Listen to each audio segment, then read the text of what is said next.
बहुत समय पहले जंगल में एक लोमड़ी हुआ करता था जो अपनी चालाकी और बुद्धिमत्ता का बहुत ज़्यादा घमंड किया करता था। वह हर छोटे बड़े जानवरों को अपना ज्ञान देता रहा करता था, जिससे उसको हर जानवर बहुत होशियार समझे। परंतु जानवरों की नज़र में उसकी कोई भी इज्जत नहीं थी। सब जानवर उसको मात्र एक पकाऊ भेड़िया मानते थे।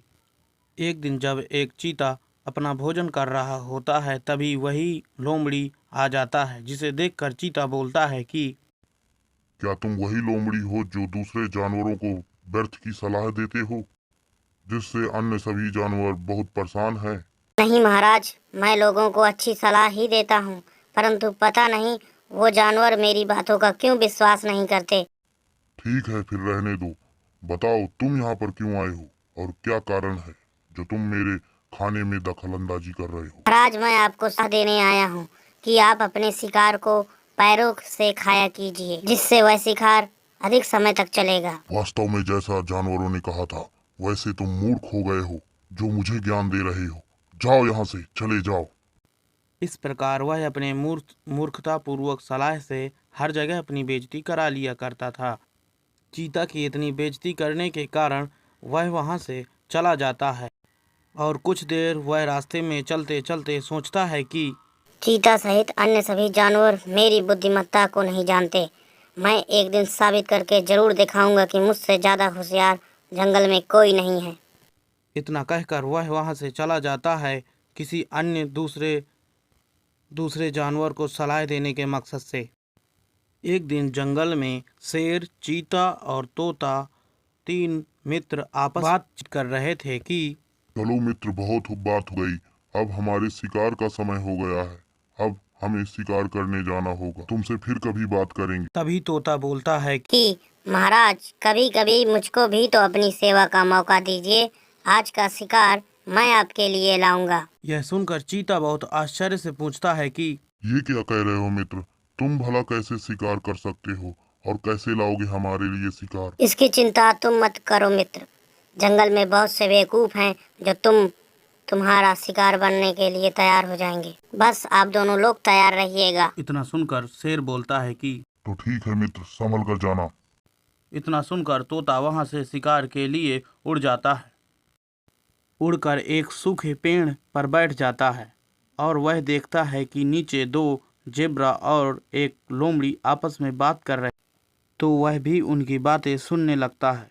तभी जेब्रा बोलता है कि ये क्या कह रहे हो मित्र तुम? तुम्हें अकेले रहना चाहिए मित्र, जिससे तुम्हें ज़्यादा परिश्रम करने की ज़रूरत नहीं पड़ेगी। तुम अपने माता पिता के साथ रहकर अधिक परिश्रम करते हो, इसलिए छोड़ दो उनको और अकेले रहो। इतना सुनकर जेब्रा को भी बहुत गुस्सा आता है और वह लोमड़ी से कहता है कि उन्हीं के कारण ही आज मैं तुम्हारे सामने खड़ा हूँ और तुम कहते हो कि उन्हें छोड़ दूँ मैं। आइंदा से ऐसी बेकार सलाह मुझे मत देना।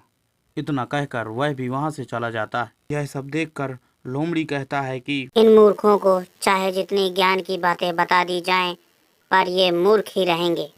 यह पूरी घटना तोता देख रहा होता है। तभी तोता बोलता है कि आज यह लोमड़ी मेरे दोनों मित्रों का भोजन बनेगा। मुझे कुछ उपाय सोचना होगा जिससे मैं इसे अपने दोनों मित्रों के पास ले जाऊं। अरे हाँ, एक उपाय है जिससे मैं इसको अपने मित्रों के पास ले जा सकता हूँ। तभी वह लोमड़ी से कहता है कि अरे वाह मित्र, तुम कितने बुद्धिमान हो और कितनी अच्छी दूसरे को सलाह देते हो। तभी लोमड़ी कहता है कि मेरी अच्छी सलाह देने से कुछ नहीं होगा मित्र।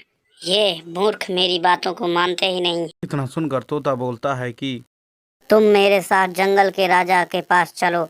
मैं तुम्हें वहाँ पर उचित पद दिलवाऊंगा, जिससे जंगल के सभी जंगली जानवर तुम्हारी सलाह जरूर मानेंगे। इतना सुनकर लोमड़ी लालच में आ जाता है और उनके साथ जाने के लिए तैयार हो जाता है और वे दोनों वहां से चले जाते हैं। वहीं शेर और बाघ दोनों बड़े बेसब्री से अपने शिकार का इंतजार कर रहे थे और यह सोच रहे थे कि उनका मित्र कब आएगा उनका शिकार लेकर। अभी कुछ देर इंतजार करके चीता बोलता है कि मित्र शेर, कहीं हमारा मित्र हमसे मजाक तो नहीं कर रहा था जिसको हमने सही मान लिया?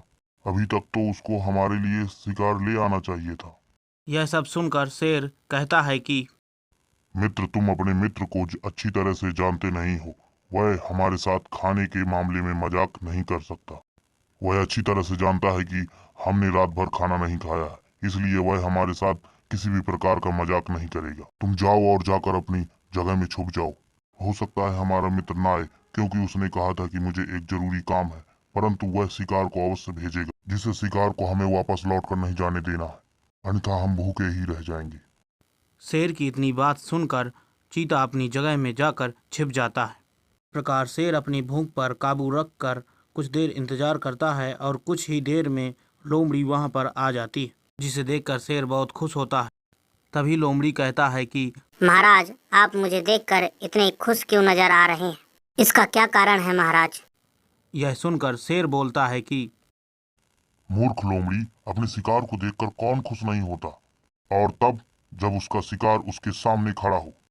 यह सब सुनकर लोमड़ी घबरा जाता है और घबराते हुए स्वर में शेर से पूछता है कि महाराज, आपके मित्र ने तो कहा था कि आपको एक सलाहकार की आवश्यकता है, इसीलिए मैं आपके पास आया हूँ। ऐसी बातें कर कर आप मुझको डरा क्यों रहे हैं?